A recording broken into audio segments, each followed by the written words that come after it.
আমি আজকে রান্না করে দেখাবো মজাদার খাসির মাংসের খিচুড়ি। প্রথমে কড়াইয়ে গোল চামচে 2 চামচ ঘি, 1 চামচ সয়াবিন তেল দেব। বড় কাটা 1 প্লেট পেঁয়াজ দেব। 36টা কাঁচামরিচ কাটা দেব। 3টা ক্যাপসিকাম কাটা দেব। 2 টেবিল চামচ লবণ দেব। একটু নেড়ে দেব।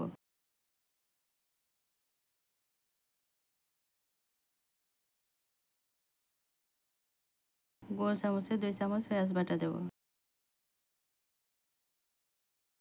গোল চামচে 1 চামচ রসুন বাটা দেব। গোল চামচে 2 চামচ আদা বাটা দেব। টেবিল চামচ ভাজা গরম মশলা গুঁড়া দেব। 1 টেবিল চামচ ধনে গুঁড়া দেব। 1 টেবিল চামচ লাল মরিচ গুঁড়া দেব। 1 টেবিল চামচ ভাজা জিরা গুঁড়া দেব। 1 চামচ হলুদ গুঁড়া দেব। একটু নেড়ে দেব। মশলা একটু কষিয়ে নেব। 1 কেজি খাসির মাংস দেব। মাংস কষিয়ে নেব। ধুয়ে রাখা 325 গ্রাম মুগ ডাল দেব।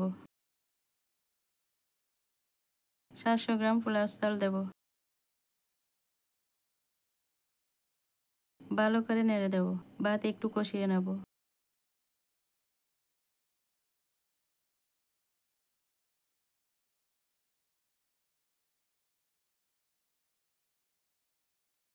টিপটে 1 পট ফোটানো পানি দেব।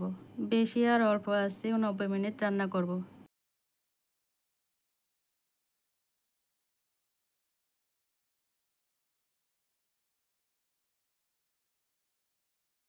3 টেবিল চামচ লেবুর রস দেব।